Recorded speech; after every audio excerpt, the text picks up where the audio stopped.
من الشيطان الرجيم بسم الله الرحمن الرحيم السلام عليكم ورحمة الله وبركاته وعليكم السلام.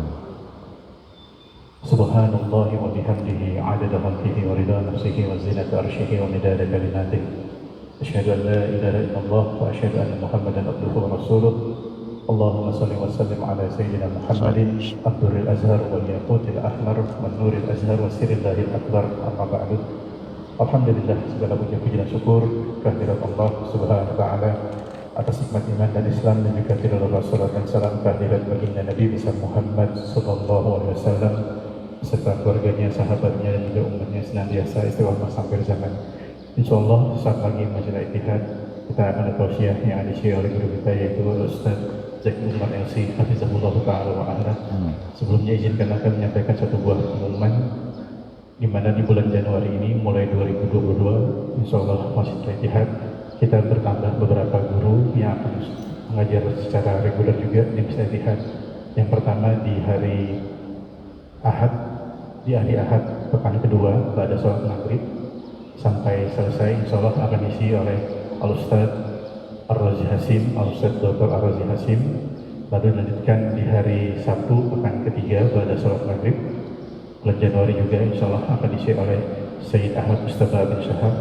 Lalu dilanjutkan di hari Sabtu pada sholat subuh pekan kelima insyaallah akan diisi oleh Al-Habib Profesor Dr. Sayyid Agil Husin Al-Munawwar. Baik, demikian selanjutnya kepada Sayyid Afan Maskur.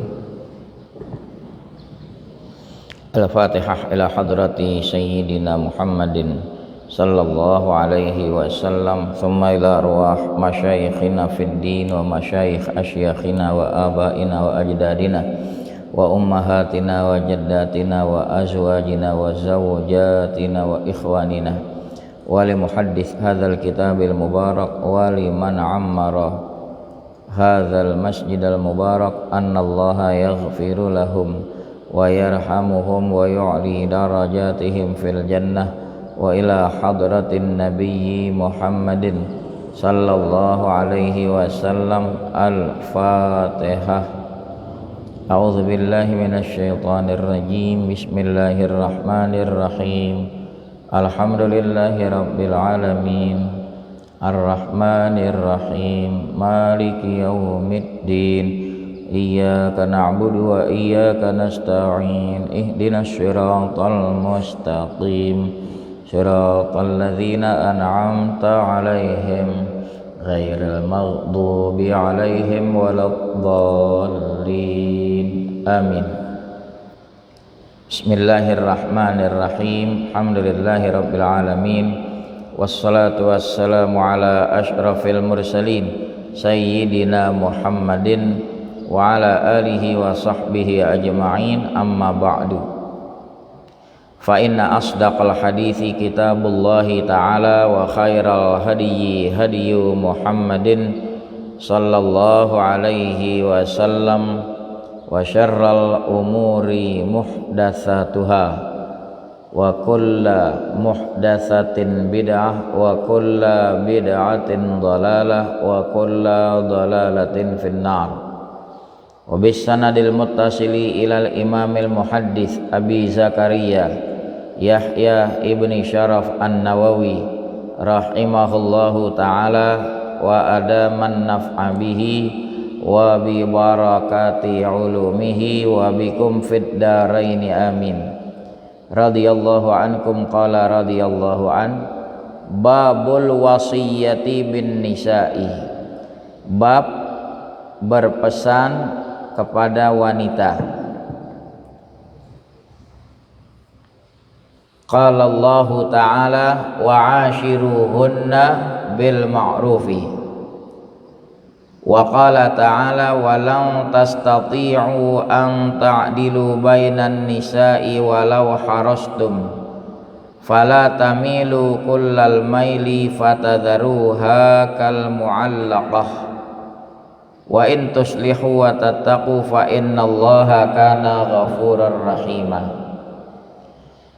Wa an Abi Hurairah radhiyallahu anhu qala qala Rasulullah sallallahu alaihi wasallam istawsu bin nisa'i khaira fa innal mar'ata khuliqat min dila' wa inna a'waja ma fid dila'i a'lahu fa in dhahabta tuqimuhu kasartah wa in taraktahu lam yazal a'waj fastausu bin nisa. Muttafaqun alaih.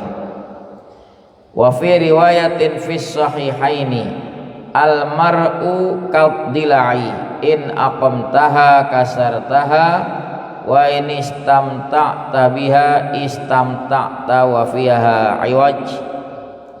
Wa fi riwayatin li muslimin innal mar'ata khuliqat min dila' lan tastaqima laka ala tariqatin fa in istamta'ta biha istamta'ta biha wa fiha iwaj wa in dhahabta tuqimuha kasartaha wa kasruha talaquha.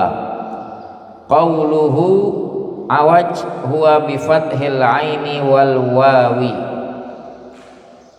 Wa an Abdullah bin Zam'ata radhiyallahu anhu annahu sami'a an-nabiyya sallallahu alaihi wasallam yakhutubu wa dzakara an-naqata walladhi aqaraha faqala Rasulullah sallallahu alaihi wasallam idzim ba'atha ashqaha imba'atha laha rajulun azizun arimun mani'un fi rahdhihi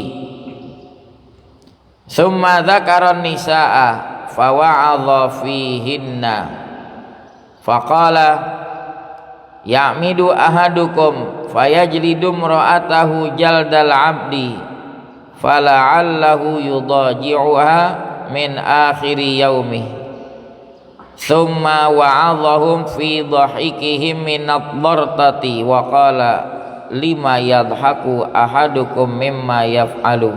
Muttafaqun alaih. Wal 'aribu bil 'ainil muhmalati war ra'i huwa syirrirul mufsid wa qawluhum ba'atha ay qama bisur'ah.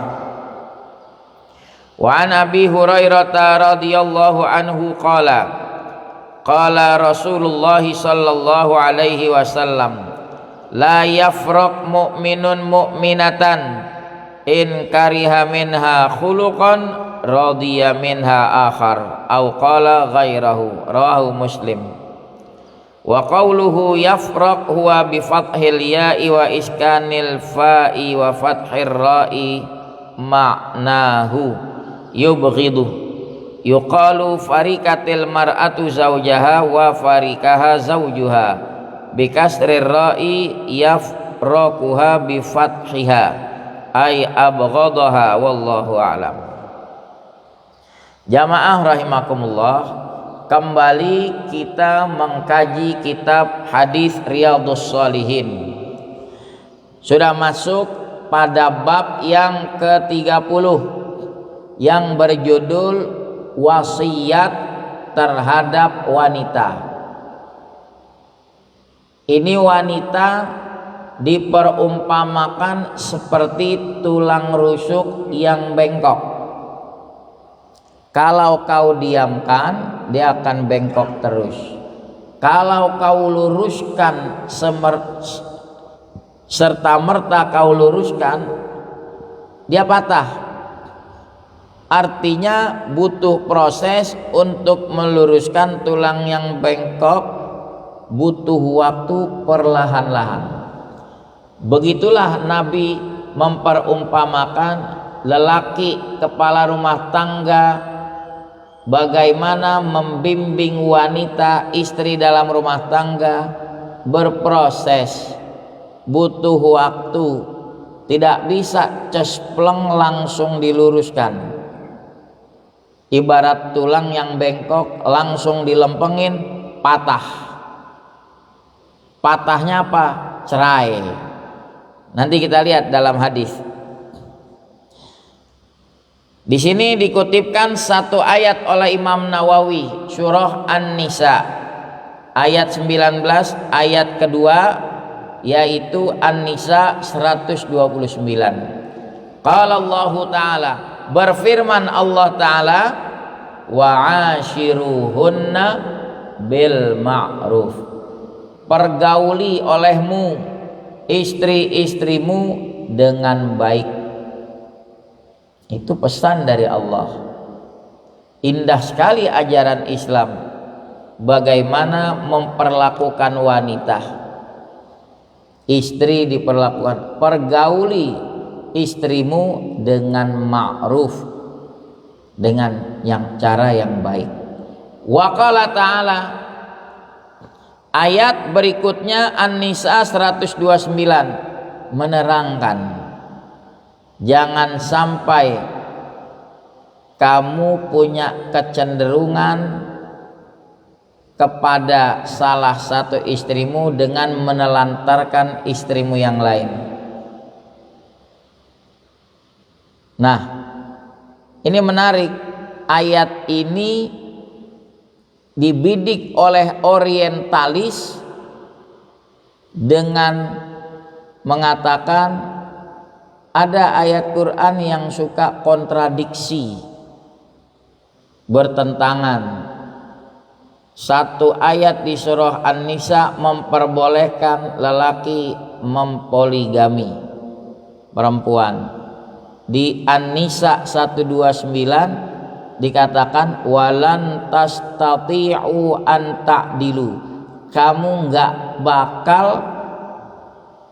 bakal mampu berbuat adil bainan nisa, antara istri-istri. Apa betul yang dituduhkan mustasyriqin, orientalis barat? Tidak benar. Ini dijabarkan. Ayat di 129 An-Nisa ini lagi membahas berbagi cinta. Itu di luar kendali manusia. Saya kasih contoh aja. Kita dituntut berbuat adil kepada anak. Nabi yang suruh, wa'dilu baina auladikum. Adil kamu di antara putra-putrimu. Tapi kalau untuk urusan hati di luar kendali manusia. Di lubuk hati hadirin, seumpama dari 4 anak semuanya hadirin cintai, ada satu yang hadirin paling sayang. Dosa enggak? Enggak. Itu di luar kendali diri kita. Akan jadi dosa ketika berubah menjadi sikap. Bagaimana? Di 4 orang ini yang dia perhatikan kebutuhan anaknya yang ini aja, yang 3 ditelantarkan. Zolim dia. Begitu juga orang yang berpoligami, beristri, dituntut adil dalam hal menggilir, dalam memberi nafkah. Ayat ini lagi berbicara berbagi cinta di hati. Seumpama seorang laki-laki beristri 2 atau 3, semuanya dia cintai, tapi ada salah satu yang paling dia cintai. Makanya Nabi berdoa, Allahumma hadza fima amlik fala talumni fima la amlik. Ya Allah, ini yang masih dalam kendaliku, berbuat adil dalam menggilir, memberi nafkah, ini yang dalam kendaliku. Jangan kau cela aku yang di luar kendaliku. Maksudnya apa? Masalah di antara istri-istri Nabi, ada yang paling Nabi cintai, itu di luar kendali. Itulah yang dimaksud di ayat ini. Walan tastati'u an ta'dilu bainan nisa. Kamu enggak bakalan mampu berbuat adil antara wanita. Adil dari sisi mahabbah. Walau harostum, walaupun kamu begitu antusias berusaha.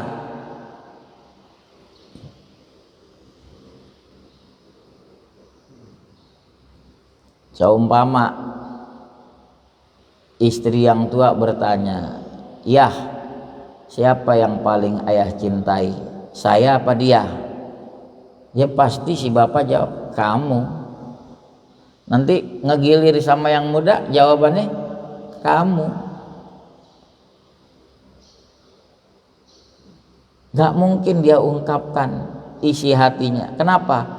Itu akan membuat runyam nanti. Kamu gak akan mampu berbuat adil antara wanita-wanita walau harostum, walaupun kamu begitu antusias. Ini dalam kitab tafsir, adil dalam hal mahabbah, gak akan mampu manusia. Tadi saya perumpamakan seperti halnya kita berbagi kecintaan kepada putra putri kita secara merata, manusiawi itu nggak mampu. Begitu juga suami yang beristri lebih dari 1, 2 atau 3, dia semuanya dia cintai, tapi ada yang paling dia cintai. Nah, fala tamilu kullal maili. Allah berpesan, janganlah kamu cenderung sepenuh kecenderungan yang menyebabkan apa? Fatadharuha, lalu kau tinggalkan dia kal muallaqah, seperti benda yang tergantung, wanita terkatung-katung, dikatakan statusnya istri tapi tidak dinafkahi, dia bilang dinafkahi tapi tidak diperdulikan.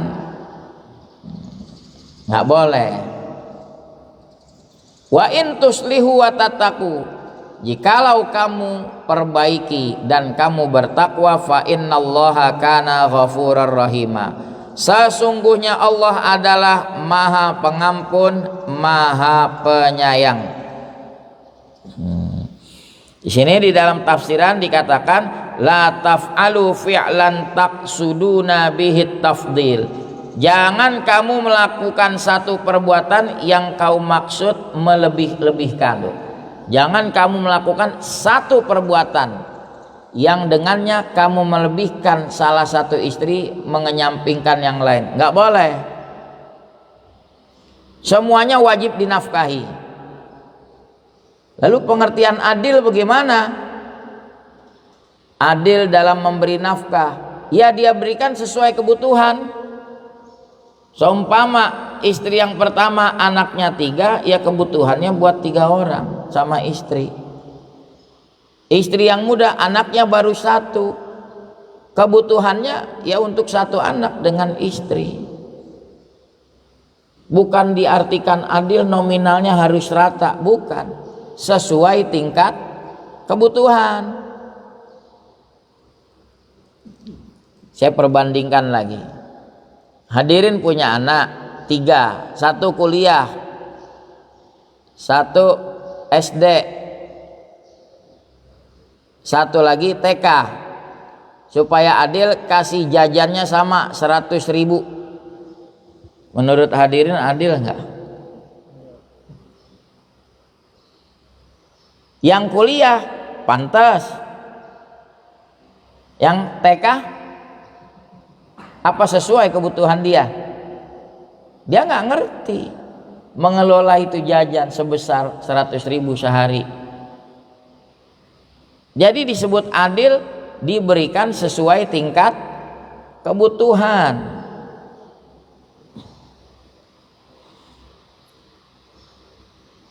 Kita lanjutkan.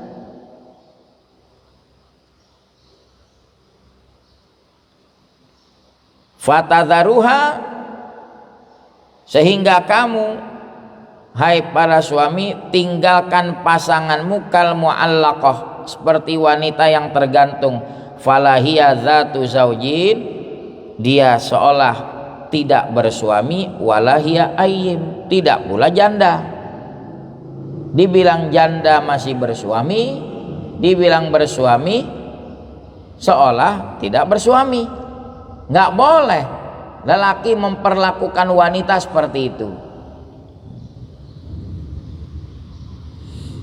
Wa an Abi Hurairah radhiyallahu anhu qala, dari Abi Hurairah radhiyallahu anhu berkata, qala Rasulullah sallallahu alaihi wasallam, bersabda Rasulullah sallallahu alaihi wasallam, istausu bin nisa'i khaira, berpesanlah kamu kepada wanita dengan kebaikan, nasihati mereka kebaikan. Fa innal mar'ata khuliqat min dila', sesungguhnya wanita diciptakan dari tulang rusuk yang bengkok. Wa inna a'waja ma fid dila' a'lahu, sesungguhnya yang paling bengkok yang ada di tulang rusuk a'lahu, yang sebelah atas. Fa in dhahabta tuqimuhu, jika kau pergi meluruskannya, kasar tahu, kau patahkan dia. Tulang rusuk bengkok langsung kita lempengin, patah. Artinya apa? Kalau membimbing wanita dengan cara yang kasar, temperamen, serampangan, itu memecahkan hatinya. Ujung-ujungnya dia nggak tahan. Wa in tarok tahu, sebaliknya kalau kau biarkan itu tulang ya bengkok terus, lam yazal a'waj, senantiasa itu tulang akan bengkok terus. Fastausu bin nisa, berpesanlah kepada wanita. Muttafaqun alaih, hadis disepakati Bukhari Muslim. Wa fi riwayatin fi sahihaini, dalam lain riwayat di dua sahih Bukhari Muslim, al mar'atu kadila, wanita seperti tulang rusuk yang bengkok. In aqamtaha kasartaha, jika kau tegakkan kau mematahkannya.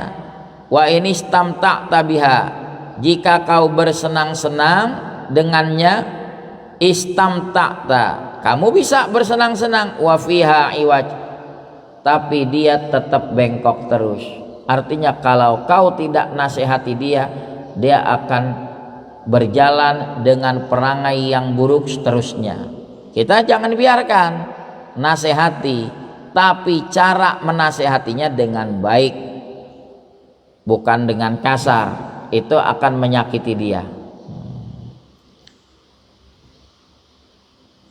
Wa fi riwayatin li Muslim, dalam lain riwayat bagi Imam Muslim, innal mar'ata khuliqat min dila, sesungguhnya wanita diciptakan dari tulang rusuk. Lantas taqima laka ala tariqah, dia enggak bakal lurus padamu di atas satu jalan. Fa ini istamta'ta biha, kalau kau bersenang-senang, biarkan perilaku istrimu seperti itu, istamta'ta biha, kau bisa bersenang-senang dengan dia. Wa fiha iwaj, tapi pada wanita itu ada kebengkokan. Dia punya perilaku buruk, kau biarin aja, akan bengkok terus. Wa in dhahabta tuqimuha kasartaha, jika kau pergi menegakkan tulang bengkok itu, kau patahkan. Apa mematahkannya? Wa kasruha talaquha, kalau tulang bengkok diluruskan serta merta langsung patah. Maksudnya apa? Wanita seperti tulang rusuk yang bengkok, kalau kau dengan cara yang kasar langsung, itu kasruha talaquha, bisa mengakibatkan perceraian, bubar rumah tangga.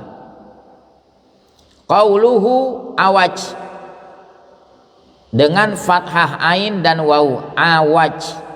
Nah, di bawah ada keterangan juga, didobit oleh Hafidz Abul Qasim dan yang lain daripada muhaqqiqin bil kasri, iwaj.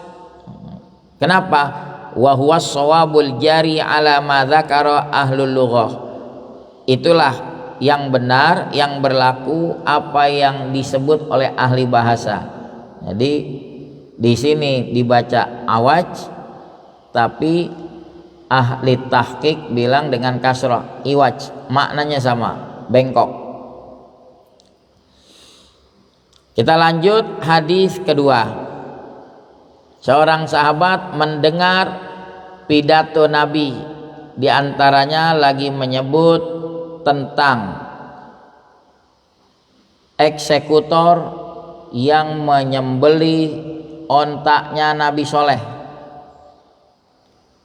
Padahal Nabi Soleh berpesan, ini onta rawat, beri dia minum, silahkan perah susunya. Ini ontaknya besar, untuk orang sekampung pun bisa. Subhanallah. Kaumnya Nabi Soleh diajak beriman, mereka bilang, kau ajak saya beriman, coba suruh Tuhanmu, tuh batu cadas yang keras, bisa nggak melahirkan ontak? Nabi Soleh berdoa, tiba-tiba itu batu cadas yang keras melunak seperti rahim wanita, keluar ontak. Dalam tempo singkat itu bayi ontak tumbuh besar, lalu melahirkan lagi. Ini satu-satunya ontak tuh yang lahir dari batu, bukan dari rahim induk ontak. Lalu Nabi Soleh berpesan, rawat, jangan disentuh, artinya jangan disakiti. Naqatallahi wa suqyaha.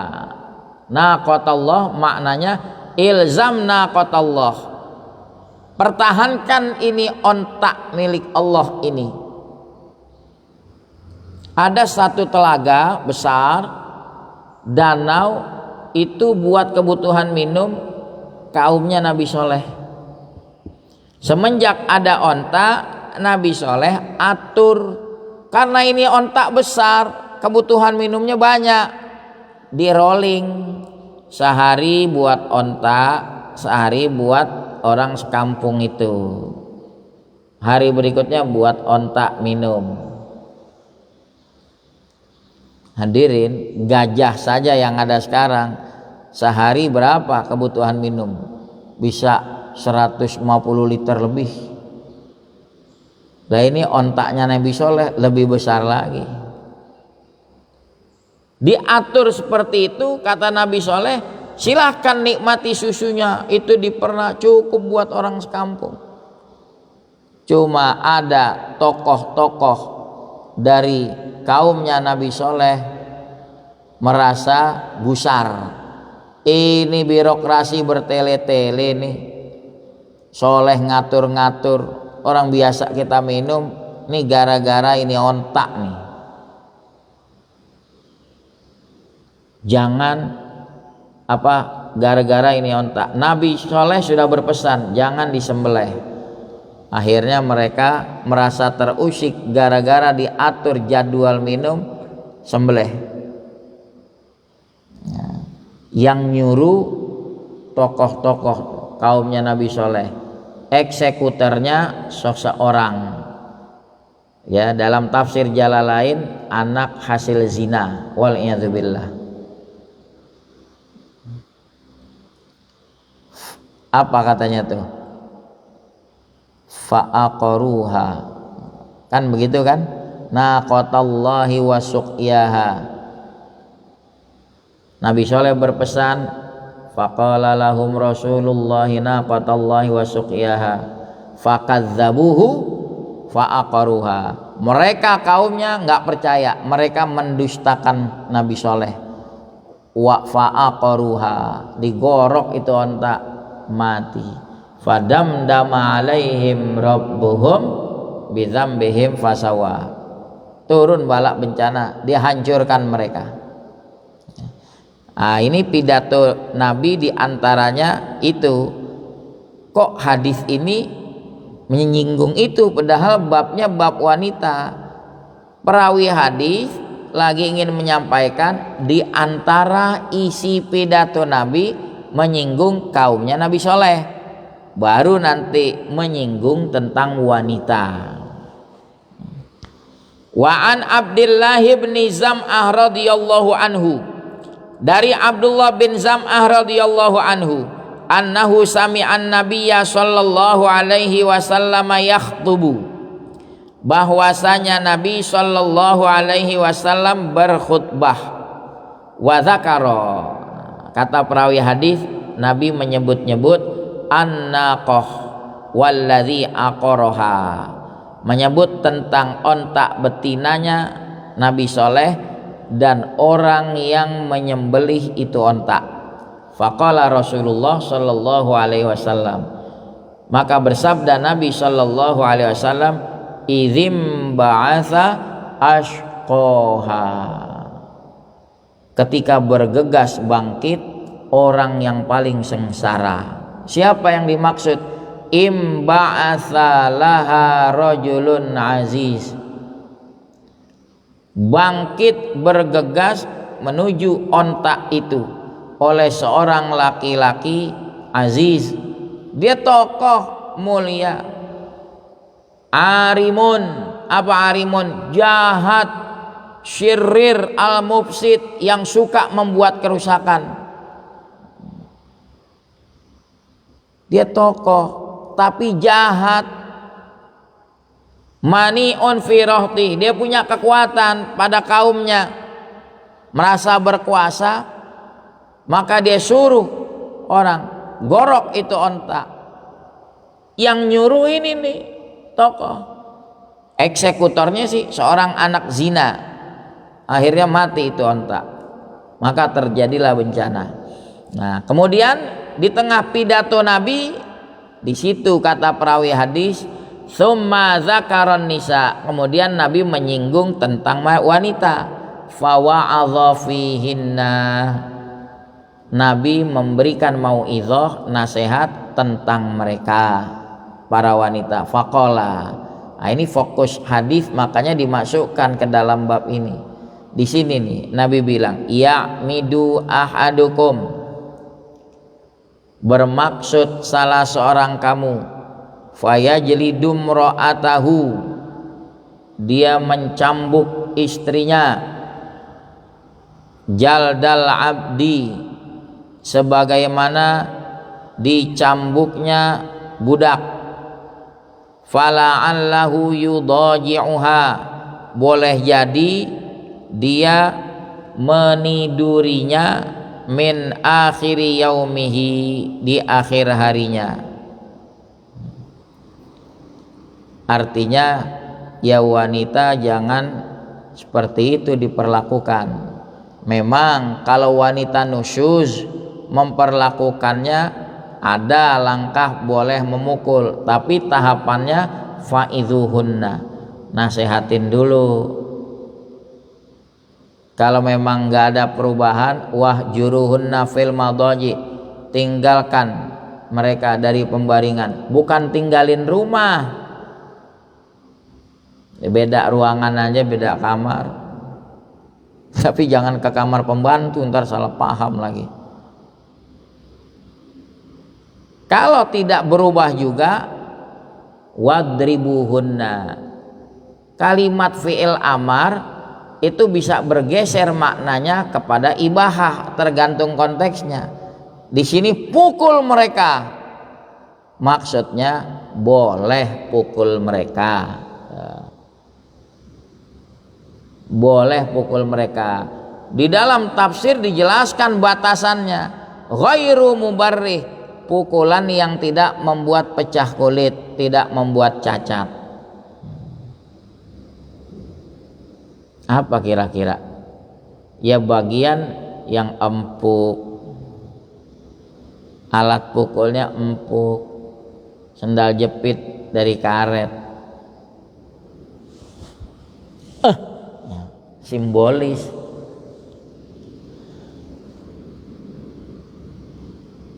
Kalau ada cara tanpa harus memukul, itu lebih baik. Andai kata kalau dengan memukul tidak membuat perubahan, makin menjadi-jadi, maka memukulnya haram. Jadi ibarat obat, diberikan dosisnya sesuai kondisi pasien. Nah, kalau memang penyakitnya rendah, kenapa harus tinggi dosisnya? Begitulah memberikan shock terapi kepada wanita. Nah, di sini diingetin jangan sampai suami memperlakukan istri seperti budak, dia serampangan mukul tapi malam dikelonin juga. Lah istri ini apa? Ya. Jangan semau-maunya begitu. Kemudian masih dalam pidato Nabi, kata Abdullah bin Zam'ah, "Tsumma wa'adhahum." Kemudian Nabi menasehati lagi mereka tentang apa? Perkara etika. Fi dhahikihim, perihal tertawanya mereka, minat dortoh. Apa dortoh? Kentut. Jadi pernah lagi di tengah forum begini, ada salah seorang yang hadir ketelepasan, tut, yang lain mentertawakan. Kan orang ini jadi malu. Nabi nasihati, lima yadhaku ahadukum mimma yaf'al.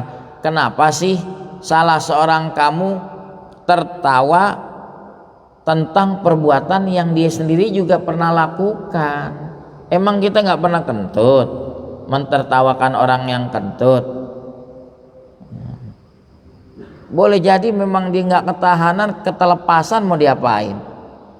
Jangan ditertawakan. Hadis disepakati oleh Bukhari Muslim. Gara-gara nyinggung kentut, saya teringat karena berkenaan dengan masalah kehormatan wanita juga nih. Ada seorang alim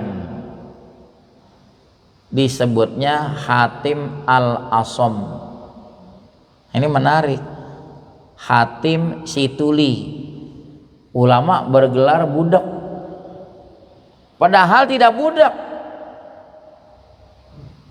Di dalam kitab Nasaihul Ibad, Syekh Nawawi terangkan, ada seorang ibu-ibu datang hendak bertanya kepada Syekh Hatim.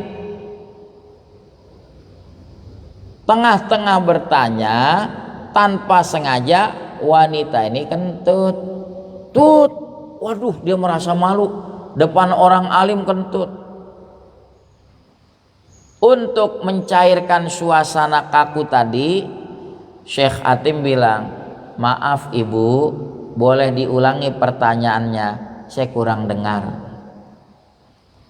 Si wanita itu girang, untung Tuan Syekh kurang dengar, rada budek.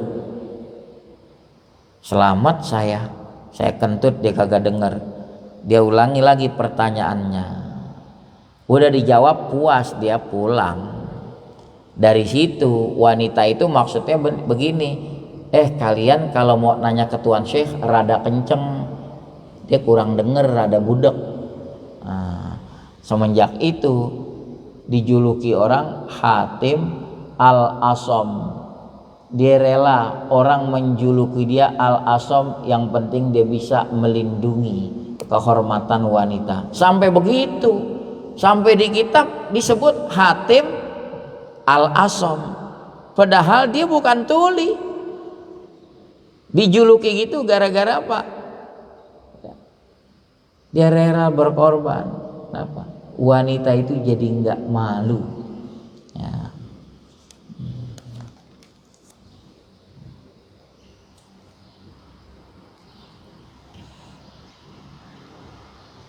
Ya. Al-arim bil ainil muhmalati warra.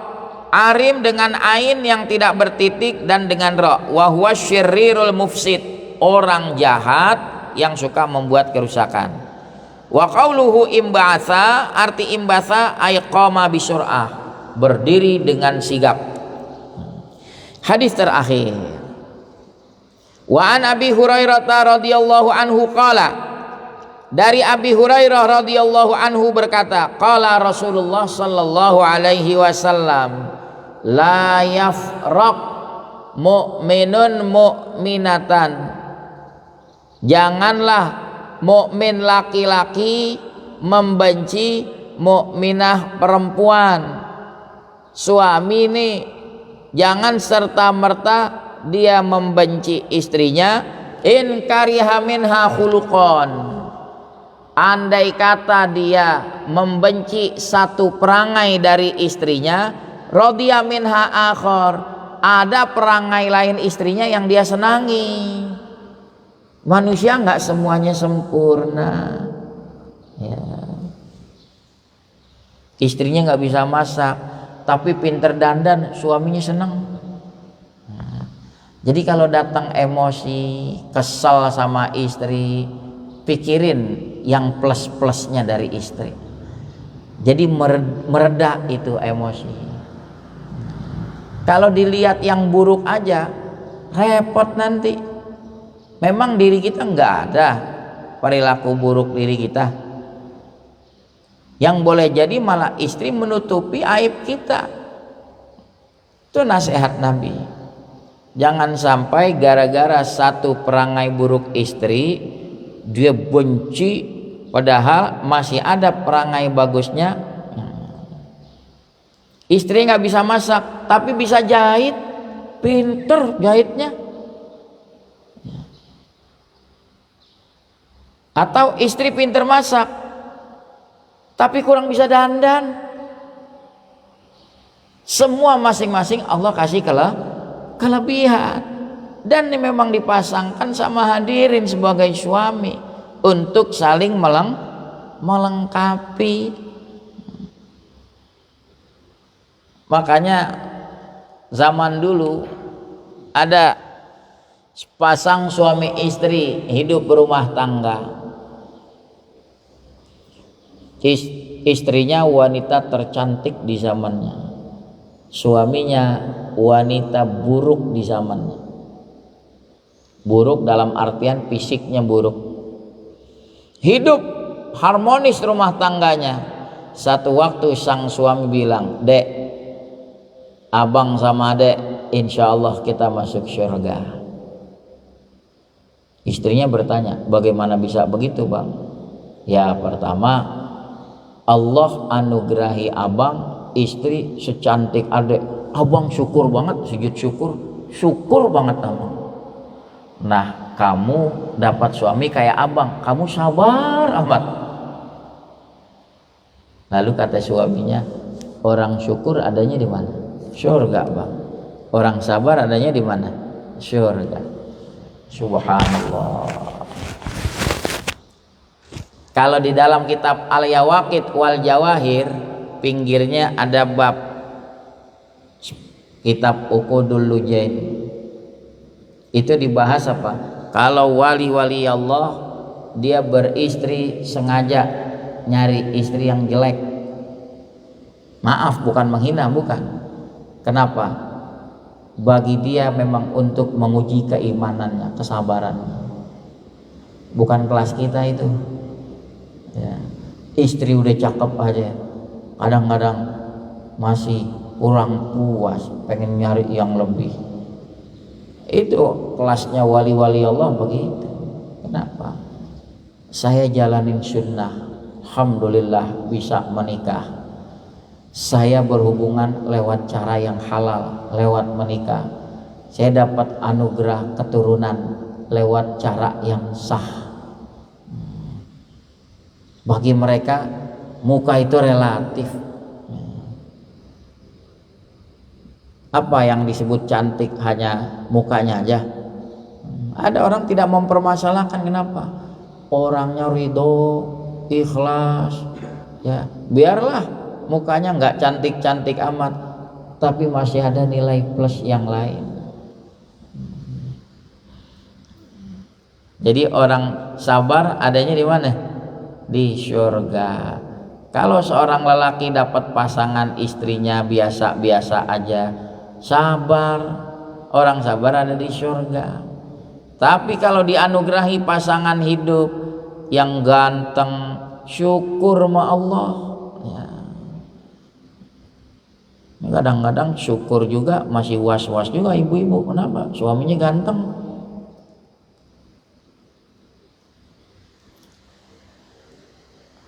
Wa qawluhu yafraq huwa bi fathil ya'i wa iskanil fa'i wa fathir ra'i. Dengan fathah ya, sukun fa, fathah ro. Ini kadang-kadang kalau baca Riyadhus Shalihin, kenapa sih udah ketahuan tulisannya yafro, pakai dibilang fathah ya, fa-nya sukun, kemudian ro-nya fathah. Ini saya jelaskan kronologisnya dulu. Hadis sama kayak Quran, kagak ada baris, kagak ada titik. Jadi dikasih kodenya begitu, seperti tadi bil ainil muhmalah, dengan ain yang tidak bertitik. Kita kalau kagak tahu kronologis, memang juga ain kagak bertitik, kalau yang bertitik itu ghen. Justru itu dulu belum ada kode titik, dikasih bil ainil muhmalah. Ada lagi bil ghainil mu'jamah, dengan ghain yang bertitik satu. Jadi kalau ngelihat begitu baru kita paham, oh begitu. Jadi karya itu masih tetap ada hingga sekarang, walaupun sudah ada titik, sudah ada baris.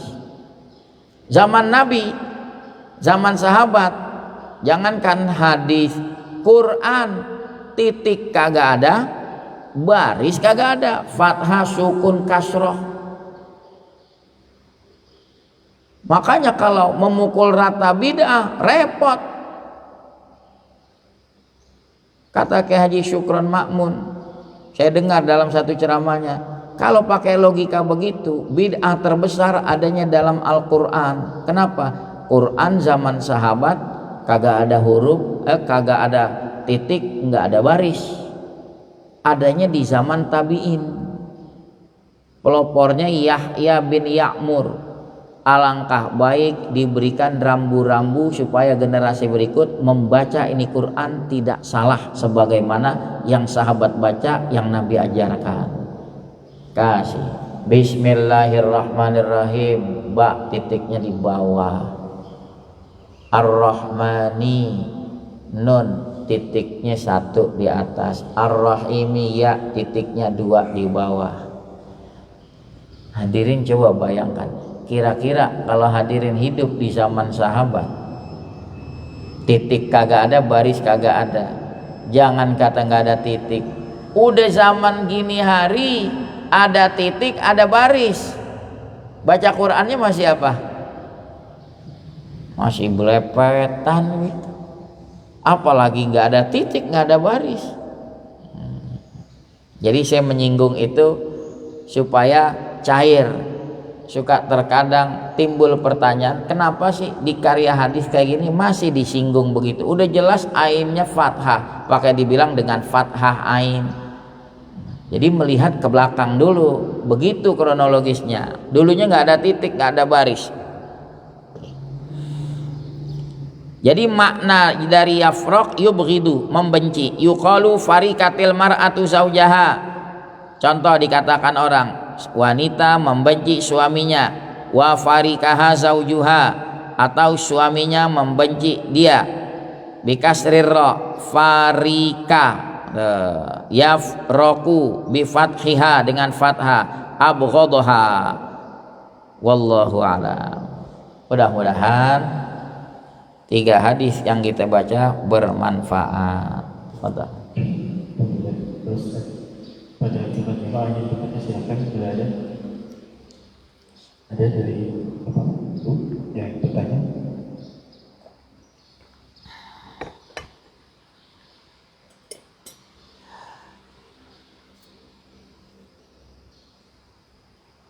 Baik, sepertinya sudah tidak ada yang bertanya. Jadi kalau gitu bisa langsung berdoa. Alhamdulillah. Bismillahirrahmanirrahim. Alhamdulillahirabbil alamin. Allahumma shalli ala sayyidina Muhammad salatan tuhassinu bihal akhlaq wa tuyassiru bihal arzaq wa tadfa'u bihal masyaq wa tamla'u minhal afaq wa ala alihi wa sahbihi wa sallim salatan daimatan min yauma khalaqtad dunya ila yaumit talaq wasturna baina yadaika ya aziz ya khallaq.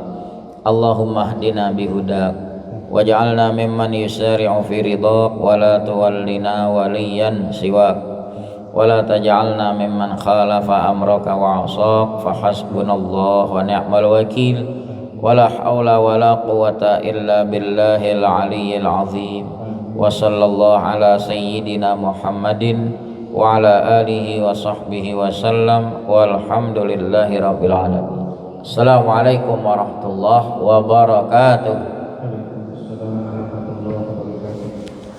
Allahumma salli ala sayyidina Muhammad wa aslihi zalimin min zalimin. Allahumma salli ala sayyidina Muhammad wa aslihi zalimin wa